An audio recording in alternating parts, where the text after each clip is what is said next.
Hey folks, we are back with Retro Rides podcast once again. It's me and Simon again this week. We are here to discuss, amongst other things, because we tend to ramble, what sort of makes a highlight car for us. So first of all, hello Simon. Hello, here I am. He's there. He's at the other end of a Skype call because we're all isolated for at least another 3 weeks. Yep. So I sent Simon earlier this week a picture of a Corvette that on 3-spoke wheels. It's got wide body and it looks bonkers. It's like one of the angular sort of 80s Corvettes. And I sent it.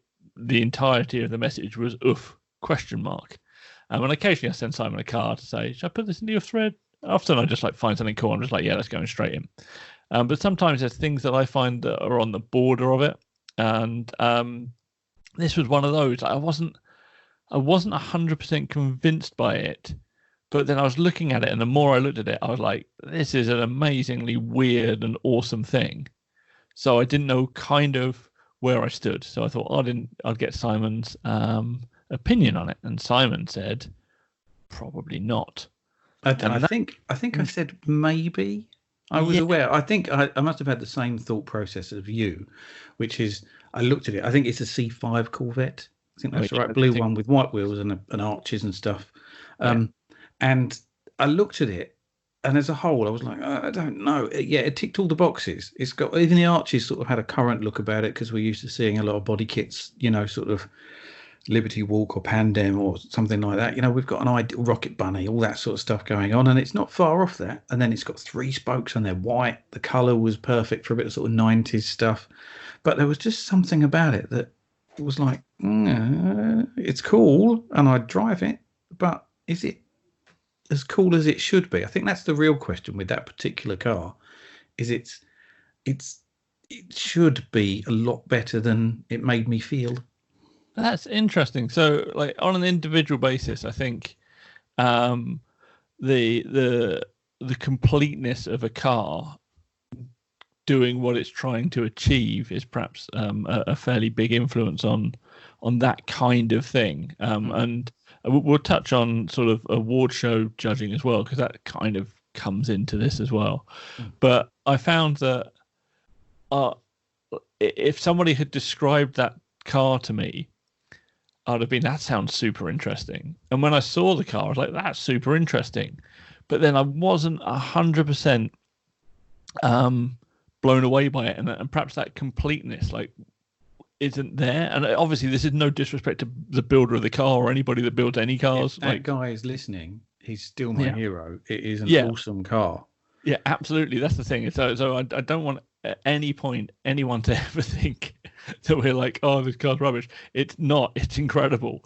But the oof thread has like a weird thing about it that it almost has to be like a gut punch. You see a car and you go, "That's it," just straight away. And it's very rare actually that I'll be like, "Oh, is this oof worthy?" And then I send it to Simon and we're like, "Oh yeah, no, that is fine." Like it generally is. You see a car and you know, and you go oof. That's what you do. Hence the name. Go oof. Yeah. It hits you in the guts, and you go oof. And this sort of didn't, but on a broad level, I was like, that's amazing. So in some ways, this may end up actually being more highlighted because it may end up getting its own thread. In fact, by the time this goes out in a couple of weeks from when we're recording, there is probably likely to be a thread on this car on the forum. In which case, I will put a link in the description of this video. Video if you're on YouTube, podcast if you're on Spotify or iTunes or any of the other numerous places this podcast now appears. Hurrah! And there's more pictures of it now as well. And in some ways, actually, that kind of counts for it in that sometimes the picture is so good that you go oof. Like there's something about the combination of car and picture and everything. And I think the first picture I saw wasn't that type of photo. It wasn't like crushed depths of field. It wasn't like suitable angles. It was just a picture of the car. And I think the context of an image helps sometimes, if you see what I mean. I do. I do. You can take a bad car and photograph it well. and you can take a good car and photograph it badly. And I think there was, in the origins of the Oooof thread, part of the thing was photography. It's no good just sort of picking off a car would have to look really good to be in the Oooof thread badly photographed, if that makes sense. Yeah, I think you could say that if a badly photographed car is in there, it's because it's impossible to take a bad photo of it because it's so good, which is almost the benchmark that you want. But in some ways, that's an impossible dream because there's very few cars that are like that. I've seen some of my favorite cars in the entire world have bad photographs taken of them. I've taken them for a start. I've gone back through some of my SEMA pictures and some of the stuff at like members meeting and things like this, like like these sort of halo cars, these sort of things you just dream about.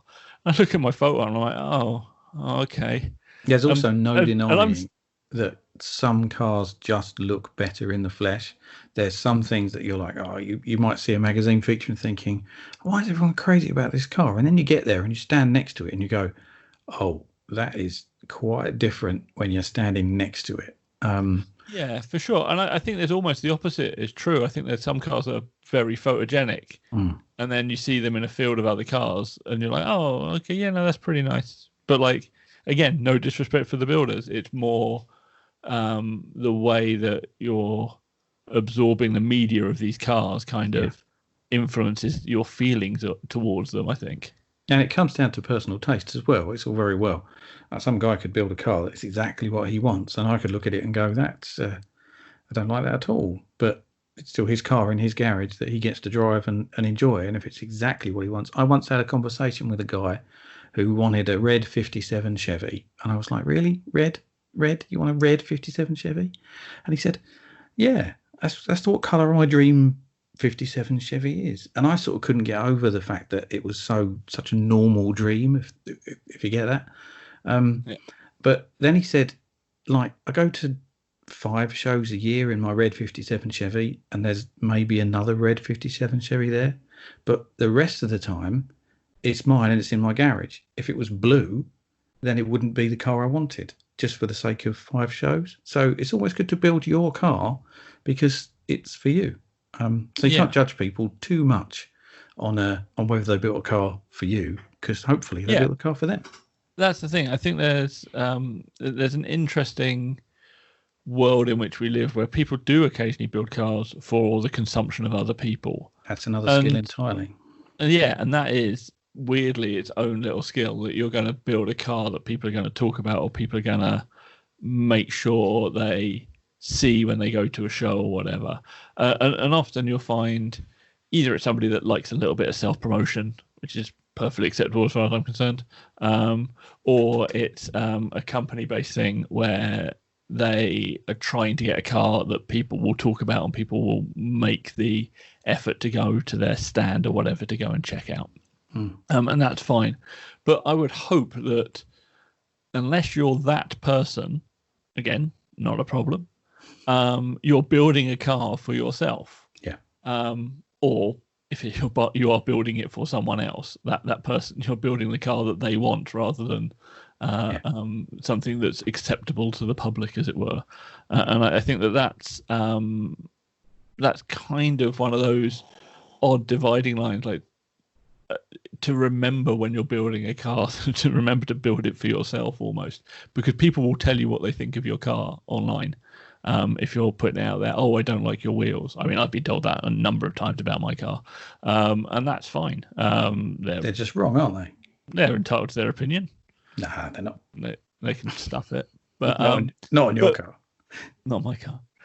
But like, and sometimes you're trying stuff out as well. Like that's the other thing, is that people being a bit worried about whether or not they're going to get ridiculed online, I swear, stops people trying stuff out, and that's how you move things forward. You know, like this is one of my gripes, is that people tend to look at a car with these funny eyes that sort of blinker them, when in fact I could put on a set of 3 spokes onto something for one show, and everyone's going, oh, I hate the wheels, and it's like, well, I don't really like them. They're not the wheels that I want to run all the time, but I've got a set and I'm putting them on. It's you can, you try things out. You can switch things up. The amount of people that sort of, the car's nice, but I don't like the wheels on it. And it's like, you do realise you can change a set of wheels in minutes.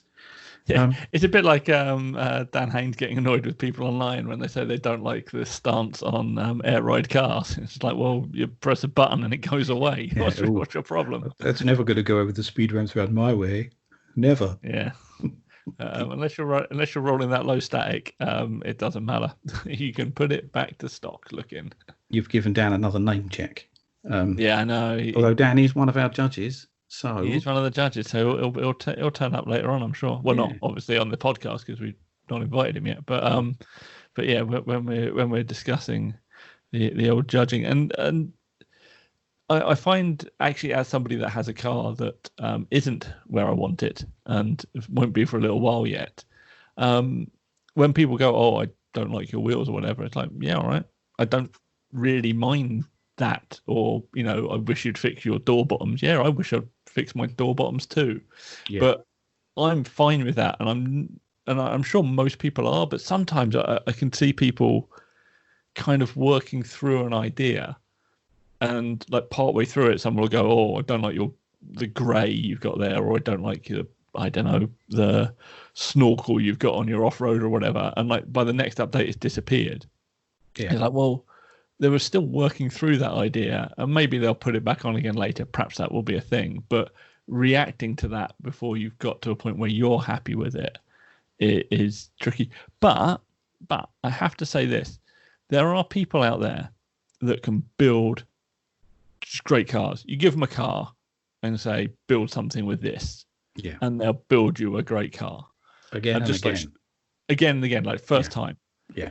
There are other people that kind of do want input and ideas and feedback because they're not necessarily wired like that. I'm a bit like that. I didn't, particularly with the Datsun, I was all over the place with what I wanted. I still am about what I want it to be and where I want it to get to.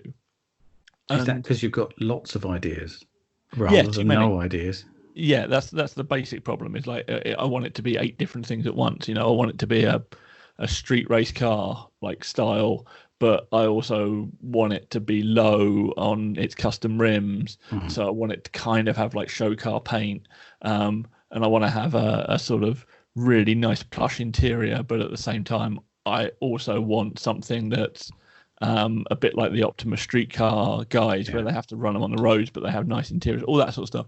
And but that's constantly changing. I was going to build a TS Cup racer at one point, and I was going to build an actual hill climb car, and then I did got the SR20 swap done badly, and it all went to hell in a handbasket. But that is as a result of me not knowing what I wanted from the car. And I think that having that sort of end point in mind is perhaps one of the key things when building. In fact, I've been considering a podcast episode. I've got Callum from Retro Power coming up to talk to, and I'm trying to get Kaisel, the Kaiser, on to talk about like his 3D renderings and stuff. And obviously you do the stuff in the magazines, your drawings and all that kind of stuff. And I kind of was thinking about doing an episode around ideation, for want of a better word, around cars and like how you pitch to get to the end point and what influences and all that stuff. So I may, if there's interest in doing that, I'll try and get that together. But I find I'm suffer from that, and I'm sure other people do, where you kind of want to do 9 different things with your car, and actually a little bit of a steer from external forces sometimes helps. That's what I was contemplating earlier when I was trying to work out what I was going to do with my Porsche, actually. So probably nothing is the answer. Continues to fail to fix it. It's pretty much my standard state. It's just sitting there, just earning money quietly. Yeah. Anyway, so this is diverted somewhat off how we pick things for the Oooof thread. So I think, in fact, actually, we touched on it very briefly. The way we judge stuff at shows is sort of kind of similar. So when we do judging at Gathering or Weekender, it's usually a group of 4, but we're happy to have more opinions if anyone wants to join us and do it. We've offered people before, but no one seems to want to walk those fields. Not just anyway. There were loads of people coming up to us this year and expecting to be able to just join in with the judging. You have to be the right kind of person. If you've seen seen an interesting car, do point it out. Oh yeah, we need that. It's quite large. But, we do walk around the show field and say to people that we know, which feels like nearly everybody at these shows now. And you go, what have you seen? And they go, have you seen that, thing over there, that Chevette on banded stills or something like that? And you go, no, I haven't seen that, but I'm going to have a look. And also, a lot of these shows, we've been on the gate. So we've got an idea of what we've got to then go and find in the show field. So we'll have a list of the prizes, which I would attempt to rattle off the top of my head, but I'm going to miss one out. But it's usually at both shows, they pretty much match up. So it's Car of the Year, which is at the Gathering, but Car of the Show at Weekender. What else we got? Engine. We've got Race, Street, Truck, Van, Wagon, Dare to Be Different, the Low Set, and something else which I can't remember, but I can't remember it. Anyway, that's our prizes. No one really needs to fail to remember another prize. But I don't think anyone builds for the prizes. No. So I'd hate to think someone's, I'm definitely going to win Truck, Van, Wagon this year, and then we don't do it. Yeah, that's a good point.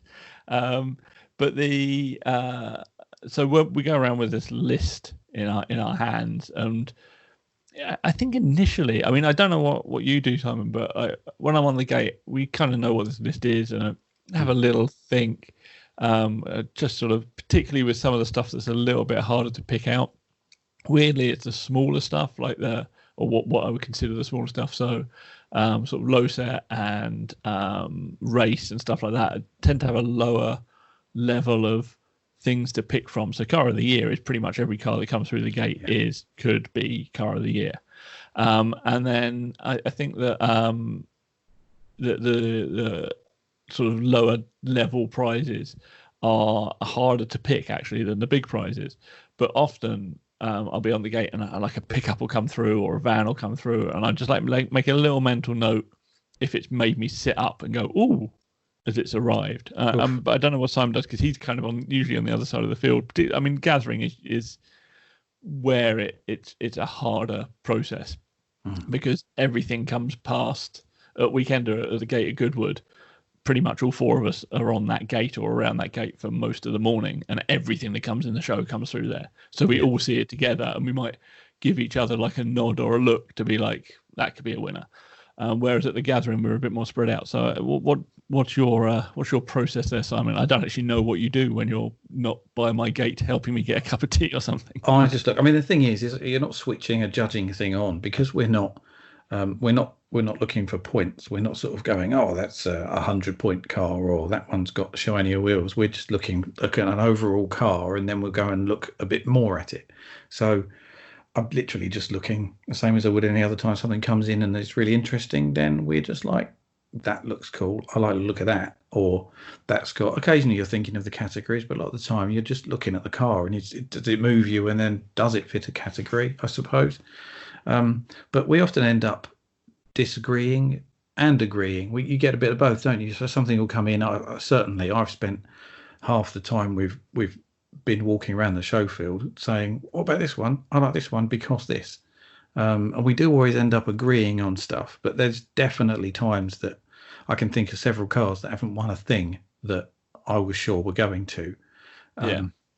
Definitely. Like the thing with because it's a group judging, everyone has to agree, or at least be convinced to agree on the prize in each category. So there'll be stuff that comes in, and I'm like, yes, that's definitely the coolest van I've seen all day, say. And other people are just like, really? That? Oh, okay. And that's really interesting to me. So in my head, as an individual, I'm like, yes, that's amazing, because it pushes all my buttons. But I don't know, someone might be like, really, I don't, it doesn't really look better to me than this whatever that you've seen, which I think keeps us sort of honest, at least. Well, we've all got In that, we've all got slightly different views as well as to what we actually want from a prize winner. So you're looking for the car that matches everything. Again, I'll go back to the point that we're not looking for the cleanest or the one that's had the most money spent, which can be really difficult, I think, for some people to understand. If they're used to doing other shows, then they're probably I'm going to stand there, I'm going to polish. I don't think we'll give a prize for something being really clean. I'm thinking of that Mark II Escort Estate. oh yeah, that thing was amazing. Which had a great story, and it was a brilliant car, and the cleanliness was really important to that car itself. But then I think about Gobbs's Rover P6, which I can imagine someone who spent all day cleaning something else would look at a Rover P6. He's just got an old Rover P6 and stuck some wheels on it and lowered it, and it's really hard to explain those decisions. I think as the four main judges, we do understand that, but it must be very difficult if you're someone who comes to a show and breaks out the polishing cloth and then spends all day going, well, these are super duper BBS wheels with special lips on them or something, and then we just walk straight past your car. It must be pretty heartbreaking. But the five cars, when they're lined up, or six or whatever it is, when they're lined up in a row, they have to represent retro rides. And we do have that conversation probably every time we walk around that show field trying to make these decisions. That is, we're sort of saying, well, yeah, this car is a beautifully finished hot rod, or this is an amazing Mark I Golf. But that's not what we're looking for. We're not looking for a hot rod that's the best hot rod amongst hot rods. We're looking for a retro rides type car, a retro rides type show. And it's we do have to make some strange decisions sometimes that I wish we could explain them a bit better, and even now I'm failing, I think. Well, no, I think that you always come back to that thing, and you'll occasionally see a car that stands out even at our show, so you go, oh, that's like hot rods are a good example. So we'll see a rod somewhere along the line, and the thing you always come back to, because sometimes I'll go, yes, I really like that deserves whatever low sale award or something. And you say at a hot rod show, that would be just another rod amongst rods. It just stands out here because it's at this show, which is in its favour to me. I like that counts for it because it's bothered to come. Yeah. But then your point, and it actually comes back to what we were talking about earlier, is there is an external impression to consider, in that if we give a prize to that and other hot rodders look at it and go, oh, that's the sort of car they're giving prizes to, that's not as good as, whatever world-class rod is turning up at some NSRA meet or something. Yeah, I think that is legit consideration. We try not to consider too much about, what impression we might give, as illustrated by the fact that we are not particularly worried if you spent all day polishing it. If your car turns up and looks disgusting, then we might sort of give it a little bit of a like, that's a really nice idea, but I can't necessarily stand in front of that and say this is the best car at the show, because it looks a mess. If there's two cars the same, but one's clean and one's dirty, but then if there's another car like your car, you might not win. Two cars the same is definitely not a criteria. Yeah, that's a good point. I think also that it does come down a little bit, particularly with the Retro Rides judging, and we've definitely had conversations with people who, if they're listening to this, probably know who they are, where they would say, oh, this is like a winner all day at, whatever, like Players, which is, we get compared to, I think, marginally unfairly sometimes, for both of us, really. Or like one of the Slam UK meets, or like a classic show even, or whatever, like, oh, this would win all day. It's like, well, yeah, but that's that show, that's their judging criteria, whatever their judging criteria might be. And, I go to player shows and expecting to see really good quality, really well thought out, usually probably fairly spendy builds that are very clean, and all of that kind of stuff. That's kind of what I expect, like from say Players Classic, which is what I would tend to go to. And I imagine, and actually maybe I should see if I can get Jamie on here, when they're doing the judging, they're considering that impression of their show. Whereas I think Retro Rides has always been about being a little bit different, potentially more about that than it is about the like standout build, but a standout build would still be in the running. So for example, we would have, like, say you got it's a good example, one of the BMW E30s had loads of amazing BMW E30s in the UK. Yeah. And we always will take a look at them because the scene around those cars is so good and they're so well built. And usually they've got engine swaps, usually they sit just right, usually interior is trimmed, nice paint, all of that stuff. So like we always will take a look, but at the same time, if there is a car that is a little bit more of a different base model with a similar type set of mods, that will always be higher in the Retro Rides book. I think really we should probably say are. At this point, please don't ever try and build a car to our judging, because that cannot work. If you're like, no. Someone taking notes now, so right, so not an E30, it's got to be different and all that. And it's like, our judging is not about trying to beat the judges. It's about just having a really cool car. I'm thinking the X19 from last year, was it? From the gathering last year? That was just, I mean, that's a winning build all the way through. That had just about everything. What a car that was. And that was clean. And a guy polished it, but it was also incredibly fast up the hill. Yeah. And that that's will be the thing. A BMW E30 built exactly the same, because it's a Fiat X19. Yeah, that's exactly it. And it's not that we don't like these other cars or we don't think they're prize worthy. We also have a very limited number of prizes. Oh, and the other thing I know that gets confused is people will look at the 5 or 6 cars lined up and go, that's our top 5 or top 6.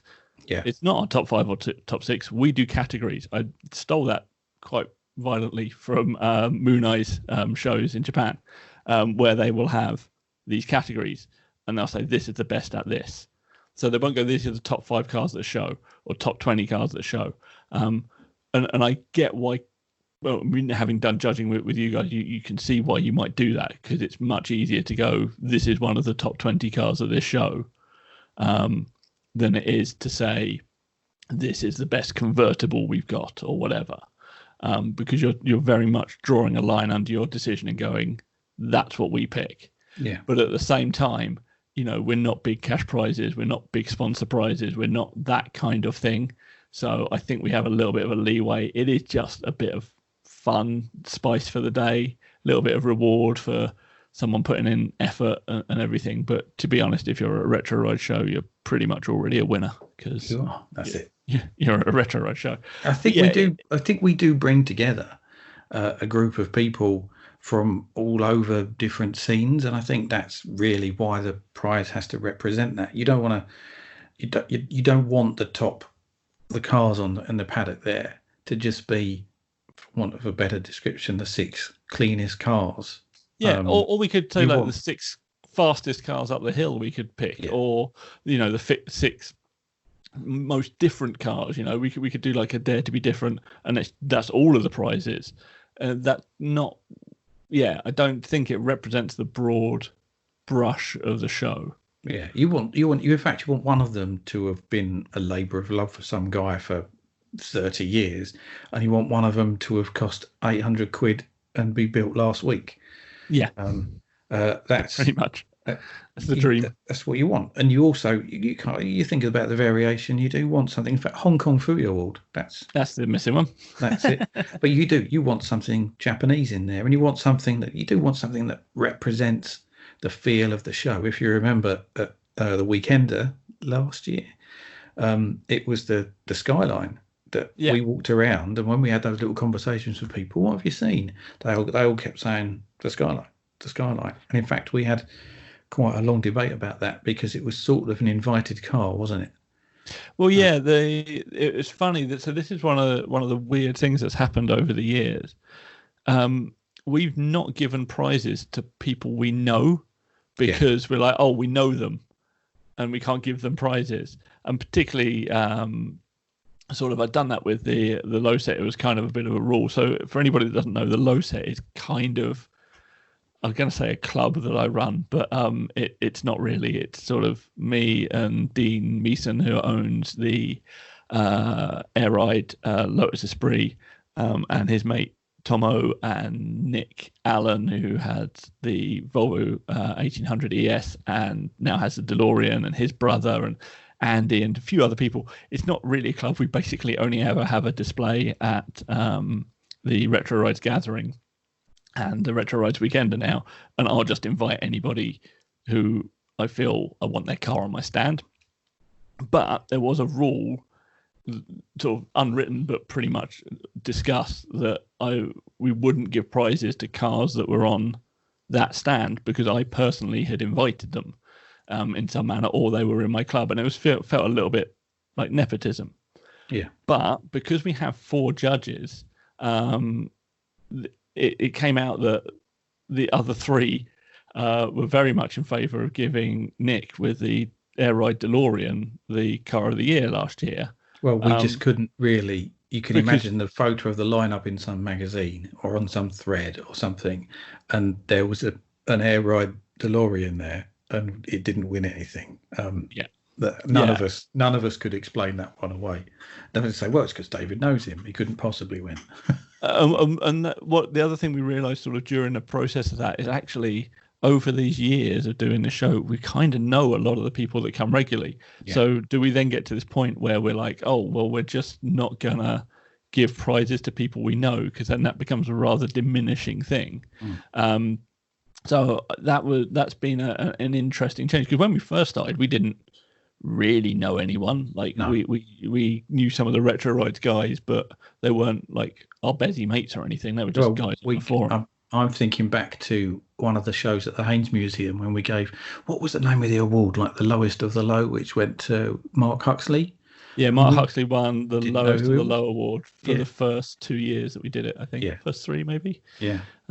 And going back to the not giving prizes to people we know, the other thing that we're really careful not to do is, if we know the story of a car or the story of a person, we have to bear in mind that there could be a story attached to lots of other cars, but we don't know it. So you can't let that cloud your judgment too much, or at least you can try and find the stories on the other cars. I go back to that Blue Escort Estate. I can't remember what the story was, but he built it himself. He built it himself. But it was more than just that as well, wasn't it? Yeah, it was. Yeah, there was everything. And so you've got to be aware that you can't. It's got to all come together, hasn't it? You can't just go, well, that guy built that in his garage and he hasn't got power, because that could apply to half the cars there, but you don't know that. Yeah, that's one of the problems we have found, is that you'll sort of wander around a field and you'll look at cars and you have no context for them, and sometimes that's in their favour, and sometimes it's not. But I have found occasionally we've given a prize to a car and then found out the story is the guy just bought it. Nothing wrong with that. Good. And then that's the thing, is then afterwards I'm like, oh, he just bought it, but I'm like, yeah, but he bought it and then he bought it here and he'll get the prize. And actually he said he just bought it, so it's not like he's claiming anything other than just buying it. So I think that's sometimes. But if someone comes up with almost the same car and says, I've grafted for the last 10 years in my garage with greasy fingers, etc., it does tilt you a bit more towards that, even if it isn't the better car, which is an odd thing to have to admit, really, I guess. Which is where, I mean, actually, there's another couple of questions there. Say Retro Power builds a car. Can that win the prize? It should do if it's the best car there. We've had Retro Power cars, eh? Yeah, a Retro Power car has won the prize. The orange Opel Ascona was built by Retro Power, but and that won a race award, and it won a race award actually through knowledge of the car, that it actually has been out and done track Right. stuff and all that kind of stuff. So I don't know. That was a difficult one, actually. That was a difficult year. I find the race prize actually the hardest to put together. So my original idea, and a lot of these awards are there to encourage something. My original encouragement for the race award was like race livery cars, race inspired cars, but we don't actually get that many come. Yeah. So then we have to pick from cars that are either going on the track or are likely to go on the track or look like they've been on the track or we know are track cars. So yeah, that may well get a bit of a review. It's one of those difficult things, is that, and which is covered by the fact that actually the award is called race, and it can mean several things. And we've used that as not as a get out clause, but as a reason to hand a prize to a certain car before, because race can be a terrible car, not a terrible car, but a car that's not particularly fast, but has got a good, livery. It's got Rothman's stickers on it or something. I don't know. It can be race look, and the same thing. I always find it difficult to hand out. Do we even do it anymore? A best engineering award? Yeah, that got changed over to engine because we found that we weren't actually necessarily great at judging the best engineering. Like Andy and Dan probably have a bit of a better eye for it than we do. But really, we were picking cars that had clearly had a lot of work. Yeah. Versus cars that may well have been engineered very, very well, but don't look like they've had a lot of work, which is a whole different level. The last thing you want to do is go, yeah, this has won the best engineering award, and then someone who's got a degree in race engineering looks under it and goes, well, no, that suspension's going to bind up the moment he goes around a corner, and you're like, oh, I didn't know that. Which is why you can get engine award, and that can be for an unusual swap or a clean engine, but it can be for any number of reasons. There's a flexibility in those titles for a reason, I suppose. Yeah. Yeah, that's the thing that I like. Flexibility. Cool award is the other one that Cool. I stole directly from Moon Eyes, and I love the idea. So it's not necessarily a car that's the best built at the show, or like that $1 million build or whatever, or it's the fastest or the most different or the oddest, but it's the one you just look at and go, yeah, that's really cool. And I quite like that award. It sort of encompasses almost a lot more of what we're about than maybe Car of the Year sometimes, because Car of the Year is that kind of halo build, that one you aspire to be like, whereas a cool award car is the one you probably actually drive. Like that. Yeah. That's kind of my aim for a car that I drive would be the cool award. I don't think I'm ever building a Car of the Year prize winner, but I feel I could maybe have a cool award winner in me somewhere. Yeah. Yeah, that's good. I was thinking in our conversation there about another quandary that we have, which is repeat winners. Is say someone turns up at the Weekender in a Air Ride DeLorean, and it's clearly still the best car there, but you can't just have the same car winning, can you? Well, that was the problem with Dean and his Lotus, because he kept on turning up at shows, and he changed it up when he came to shows and stuff. Yeah. And really, that should have probably just won, because it was the best car at that show every single time, because it's incredible and I love it. But Nick, actually, with the DeLorean, is the only person so far to have won 2 Car of the Years, because he had the P1800, which won the year it had apocalyptic rain and never managed to get his prize as a result. And there's a story about the P1800 as well, which was, if you remember, unless I've gone insane here, is that he didn't turn up until really late, something like that. Yeah, he turned up at like 12 or something just before we were about to do the awards. I'd been standing up the hill on a trade stand and hadn't really got out that much. I'd been standing at the top selling merch or whatever, and I glimpsed out the corner of my eye driving across the bottom of the field a P1800 that was just slammed on shiny wheels, and I'm like, anyone else see that? And when it came to sort of discussing the judging as we do, what have you seen? And I was like, have you seen that P1800? And everyone's going, what P18? I haven't seen it. And it definitely exists, and we had to find it. Just caught it out of the corner of our eye and didn't know anything about it. That's a weird one, that is, and I suppose that's kind of an example of how our judging system works. Yeah, pretty much. But But that's also the dream as a judge, right? So obviously we're on Instagram and all that kind of stuff. So I'm particularly with the Weekender, because every car that comes to the Weekender is generally booked in. We know kind of what's coming, and we know some of the rides that are being debuted and stuff. So we're very rarely surprised by that. But no one knew Nick before he came to the show. No. And then he just turns up in this 1800 ES that no one knew about. It's on Air Ride. It's gold. It's really clean. It's on, I think, it's BBS LMs at the time. And I don't know, but some sort of something like that. Diamond cut crosswire alloys. We'll go with. Other brands are available. Other brands are available. Just sort of out of the blue, there's this car, and it's like, yeah, that's the winner. Now, if it hadn't been absolutely tipping down with rain and there being a car on fire, we would have got to celebrate that fact. But sadly, that year, it all went horribly wrong. I say that year of the gold Volvo. The year of the gold Volvo. That's kind of the dream. And that happens sometimes. There'll just be a car there like that. The Chevy Nova actually from Weekender last year was completely unexpected. And that kind of, I really wanted to give that a prize, but I think Steve Groves, Hakoska kind of pipped it to the car of the year thing. It was almost a choice of everyone we spoke to just wouldn't let us choose anything other than that. I think, but that was actually to come back to it. That was kind of one of our problems in that because we know Steve, we kind of almost overlooked it. It was like, oh yeah, that's his car. That's really nice.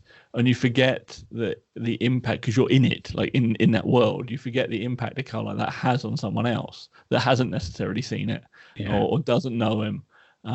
So that's kind of almost the flip side, is that the pure excitement is something we never seen before, turns up and it's just, car of the year worthy, just straight out the bat. And then the flip side is the problems of actually having people that have car of the year worthy cars be friends, and we have such an increase in that now. Like, we never used to know, like Pipey and that lot with all of his sort of Beetle panned cars, and they've been coming to our shows for a while before we really got to know them. And I think he won the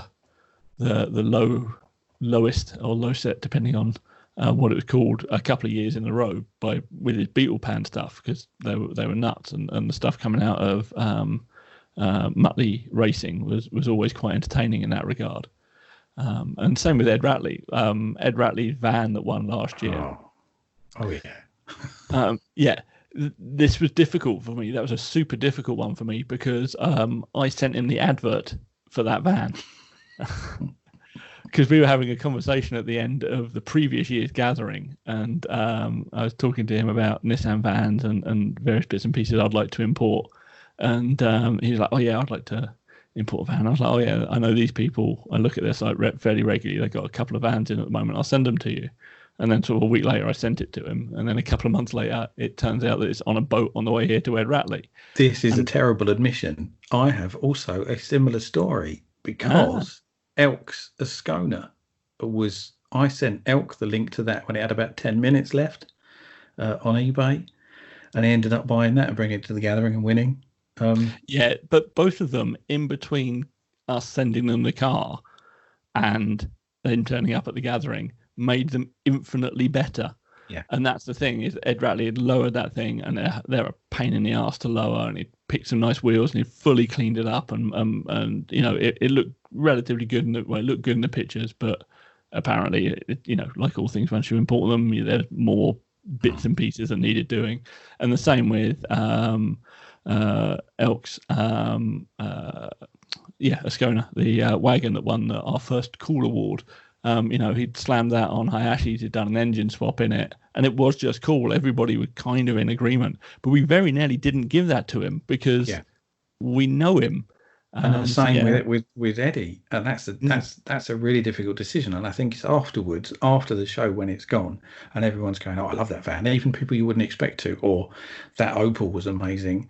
sort of, it does make you think, oh, I've indicated I was all right to make Yeah. that decision, which leads us to a real problem. I've heard a rumor that someone's bought a proper like Suzuki car into the UK, and I know the guy that owns it, and I don't know Yeah. whether he's allowed to win, because I'm telling you, that thing turns up at one of our shows. That's in for like a prize. I don't think that's allowed to win anything. How are you I going think to solve that would that be. problem? What if I'm that's gonna what everyone wants to win? I'm gonna stick Retro Ride stickers all over it, so it can't win a Retro Ride show. The cat's out the bag, isn't it? You should, Yeah, pretty much. if you haven't seen it, check out the Retro Rides Instagram, because if you haven't worked it out yet, the imported Suzuki car. Is it a Suzuki car, would you say? Technically it's a Kodo racer, but everyone's going to call it a Bosuzuki car by the time it's got roof height exhausts. Yeah. Oh, gosh. Yeah, basically you've imported it, and you're going to be bringing it to the show. But I think that might be one of those situations where you say to people, so what's your car? What have you seen that's really amazing? They're all going to say, man, that Mark II, it's amazing. Yeah, it is amazing. That's why we got it. But yeah, it can't win. It can't win. It's our car. No. Collectively speaking. Yeah, it's hard being a judge. It would be nice if it was easy. If we just go around and go that. But sadly, I don't think we should break out the violins just yet, though, because one of the things is it is really nice, even though we have friendly arguments about why something should or shouldn't win. It's really nice to be having those conversations for a reason. yeah. It's not a bind. Sometimes we're tight for time because we're also running a show at the same time. And we sort of run around going, oh, are we going to make a decision? But it is really nice to be able to look at something and give it your actual seal of approval and know that it means something, and your decision goes somewhere and makes a difference. So it's another privilege, even if it's hell sometimes. I do like to think that, and again, other show organisers know I love you all, but I like to think ours means something slightly different. We haven't just gone around and counted up points on a checkboard. And I should imagine most out of the judges probably don't either, really. I hope we're not unfairly judging other people at shows. Yeah, saying you just judge people who's got the cleanest car and stuff like that. I don't think they do.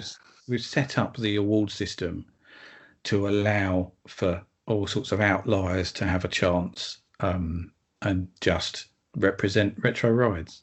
I think that's the thing.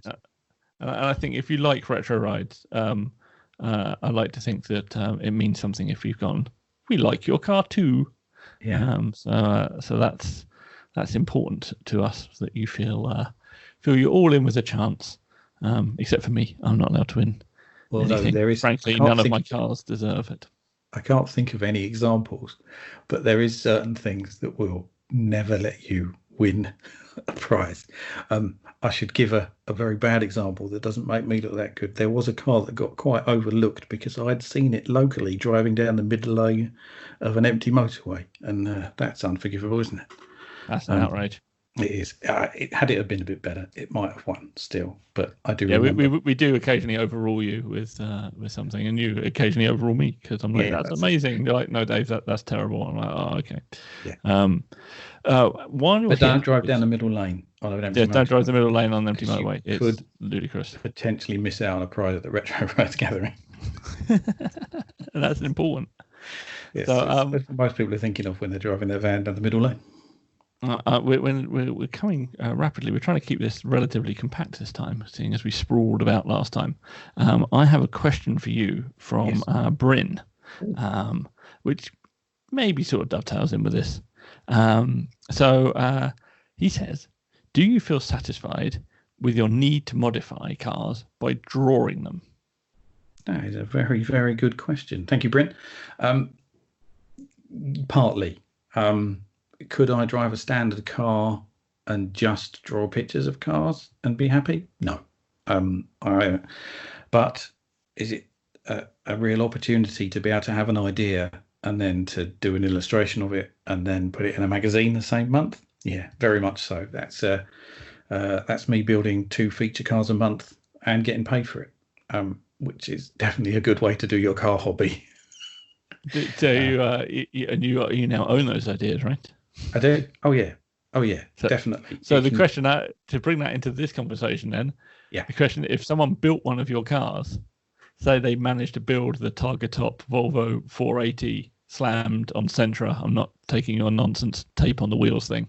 Actual Sentras on it, on air ride, all that stuff, in peppermint green. If that turned up at the show, would that be allowed to win a prize because you built that car? I would just give the prize to myself. Okay. That's all that would happen there. I would literally take the trophy, I'd show it to whoever built it and put the effort in and go, I'll just take this home, thanks. That seems like the fair thing to do. People have built my cars. Have they now? I'd like to see some more of those. Yeah, I can think of examples where I've seen sort of the paint ideas and stuff appear, and you can't definitely go, yeah, that was me. But I've seen enough cars where I think some of that came from me, but not all the case. But I know for sure someone built a 2-door Mark II Escort Estate that I drew once. They literally took the picture to someone who built cars, and then someone built it, and it ended up with awesome classic Ford feature. I need to see that now. Yeah, see how close it came to the illustration. I always like you did a color. You did a Granada many years ago on Audi 5-spokes. That was slammed on the floor, and you put suicide doors on the back by just moving the handle, which is pretty close to real life, right? Yeah. I've always wanted to build that. It's been one of my favorite things you've drawn for a very long time. But the Volvo 480 with the Targa Top has managed to supersede that now as the car that I will build when I have infinite volume of money. Yeah, that is quite an unusual build. That one. I'd love to see that one built. Probably wouldn't be that expensive in reality. No, they still pop up. I keep an eye out for them. And they pop up's a good word. Very clever. Pop up, yeah, very good. Yeah. Although nowadays, as soon as you're target topping something, you're then worrying about your BIVA or whatever it's called this month. So yeah, it's a bit iffy in the beaver department when you do things like that. You don't want something iffy in the beaver department. You don't want someone checking out your beaver. No. Right. So anyway, that's a ramble about how we fail miserably to judge cars in a manner that people find acceptable. I'd like to think that at the end of this podcast, no one is any wiser about how to win a Retro Rides award, apart from building a car they really like and then we happen to like. I think that is exactly correct, and I definitely want to do an episode around car ideas and coming up with cohesive thoughts for your car, because I think it's good for good projects. So I will see if I can get that together. In the meantime, that's a ladder falling over in the background, and that's the end of the podcast.